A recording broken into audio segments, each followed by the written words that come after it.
Good Morning Business, French Tech. 8h21 sur BFM Business et sur RMC Découverte. On parle FinTech ce matin avec notre invité Lucas Bédou. Bonjour, vous êtes le cofondateur et directeur général d'Hyperline. C'est une plateforme flexible de gestion des revenus. Donc a priori, c'est à destination des entreprises. Vous avez bossé pendant 5 ans chez Spendesk et vous avez créé cette entreprise-là. Vous avez aussi été CTO pendant 1 an chez Lunettes pour tous. Qu'est-ce que vous proposez qu'il n'y avait pas sur le marché ? Alors déjà de la flexibilité, c'est le premier élément qui manquait aujourd'hui. Je pense qu'on a tous eu cette espèce d'habitude il y a 10-15 ans d'acheter Photoshop, Word, Excel où on payait une fois 300 € et ça paraissait déjà très cher à l'époque, donc c'était pas très démocratisé.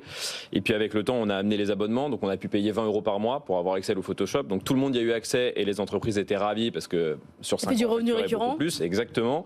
Et aujourd'hui les consommateurs business ont eu beaucoup plus de problèmes avec le fait de payer des abonnements en avance en disant en fait je sais pas exactement ce que je vais avoir. Et donc de plus en plus les entreprises doivent s'adapter et proposer des offres de produits qui sont beaucoup plus flexibles, où je peux prendre mes produits à la carte, où je peux payer uniquement ce que je consomme. Et c'est ça en fait qui demande aujourd'hui. Vous faites ça en service financier, quoi. Exactement, c'est ça aujourd'hui qui demande d'amener de la flexibilité de bout en bout. C'est-à-dire à la fois je suis un commercial, j'envoie un contrat, ce contrat doit avoir tous les éléments de flexibilité. En fait maintenant vous allez payer uniquement les films que vous regardez. Je donne un exemple qui parlera à tout le monde, mais à la fois aussi jusqu'au paiement, à la facture, il faut que la facture elle ait bien tous les éléments correctement, et en fait c'est ce bout en bout que nous on a créé et qui aujourd'hui permet d'amener cette flexibilité supplémentaire. Donc chez vous je ne paye que ce que j'ai consommé? Alors c'est pas forcément, c'est ce qu'on permet de faire en tout cas. Ouais, c'est ça. Si vous demain vous facturiez vos annonceurs par exemple à la minute de publicité, en fait vous pouvez utiliser notre plateforme. Notre plateforme elle va venir récupérer toutes les données des publicités qui ont été diffusées et en fait nous on vous permet automatiquement par exemple de facturer vos annonceurs pour le nombre de gens qui ont regardé chaque publicité.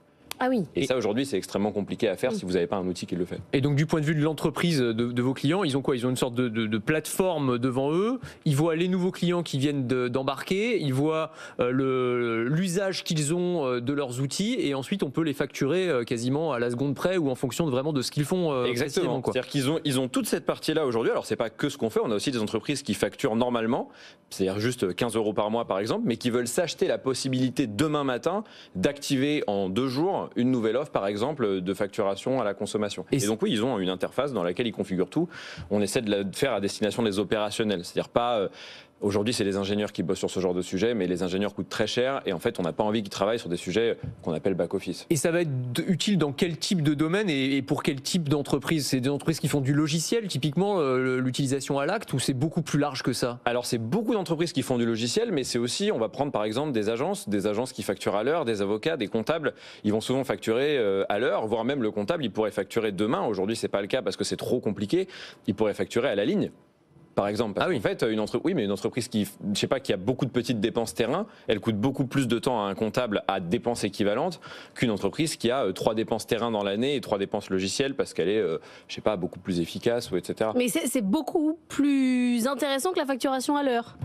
À la fin de faire à la ligne. Ça dépend justement. Ce qu'on vient amener, c'est cette flexibilité de le faire. Donc ça l'est ou ça ne l'est pas. C'est à chaque entreprise de le décider. Mais aujourd'hui, ils n'ont pas les moyens technologiques de le faire. Et le consommateur business, moi par exemple, je paye mon comptable, mais je suis une entreprise très simple pour mon comptable parce que la majorité de mes dépenses, ce sont des salaires aujourd'hui. En fait, aujourd'hui, je trouve ça pas normal que moi je paye mon comptable la même chose que la personne à côté de moi qui a 25 000 commerciales avec des dépenses terrain partout et qui lui va demander au comptable des heures et des heures de travail que moi je lui demande pas. Du coup, vous utilisez évidemment l'intelligence artificielle. Notre problématique avec Anthony ce matin, parce qu'il décortiquait les résultats de Microsoft et de Meta, c'est de savoir à quel moment l'IA, on passe de la dépense tous azimuts au retour sur investissement. Vous arrivez à vos clients à leur dire, voilà, nous, le retour sur investissement chez nous, c'est temps. Alors, il faut savoir qu'on a beaucoup de clients dans l'intelligence artificielle, parce que c'est un modèle de pricing, tous ces modèles un peu à la consommation, c'est hyper utile, parce qu'aujourd'hui, vous avez, je vais citer Mistral parce que c'est européen, mais Mistral, ça vous coûte, 30 centimes à la requête, et vous facturez du coup en général 40 centimes à chaque flow que votre utilisateur utilise, parce que ça vous permet de faire votre petite marge. Mais aujourd'hui, il ne faut pas se mentir, les marges de l'intelligence artificielle seront de toute façon des marges qui sont plus proches du retail que du business software à l'ancienne où on pouvait marger à 80-85%. Donc c'est une économie qui est différente. C'est des produits qui vont être pricés plus cher, où les gens vont certainement acheter la brique automatisation en plus. Après, nous, notre automatisation, elle est simple. On a vu le modèle DeepSeek qui est sorti il y a quelques jours là. Nous, c'est des choses qui nous permettent de réduire énormément les coûts. Comment? Des modèles qui tournent derrière. Parce qu'en fait, nous, un modèle DeepSeek, il tourne sur une machine qui va me coûter, je rentre dans la technique, mais qui va me coûter 6 000 € par mois contre un modèle OpenAI qui pour la même chose. Vous direz que vous allez chez DeepSeek. Je dis pas ça. Je dis que c'est l'exemple. De demain, les prix vont vachement baisser, ça va devenir une commodité. Mais à quoi ça vous sert du coup d'avoir DeepSeek ou OpenAI? C'est-à-dire que vous, c'est quoi? C'est-à-dire que le client, il va pouvoir interagir en langage naturel pour pouvoir optimiser sa facturation? Ça fait partie des choses. L'autre élément, c'est qu'en fait aujourd'hui, les plateformes, moi c'est ma conviction, les plateformes vont changer. Aujourd'hui, vous allez sur une plateforme un peu back-office comme la nôtre, à la base, vous alliez regarder toutes vos factures, voir s'il y avait un problème. Aujourd'hui, on peut envoyer à Mistral, par exemple, pour rester français, on peut envoyer à Mistral l'ensemble des données qu'on a et lui dire en fait viens me sortir tous les éléments qui sont bizarres ou qui devraient attirer mon attention. Et on vient vous les mettre dans la page d'accueil. Donc c'est pas seulement une interaction de chat qui est l'interaction que tout le monde connaît parce que c'est la plus simple pour le consommateur, c'est aussi une interaction de, au lieu de chercher les problèmes et les résoudre, je vais plutôt amener une suggestion de résolution. C'est-à-dire que j'ai déjà identifié le problème grâce à l'intelligence artificielle et j'amène ma suggestion et j'ai juste à cliquer sur valider ou à cliquer sur propose-moi une alternative et j'ai pas besoin de moi aller me dire ok en fait comment je vais résoudre ce problème-là. Alors vous en êtes où en matière de développement? Là vous venez de lever 10 millions d'euros, vous êtes uniquement en France, vous visez une... Non.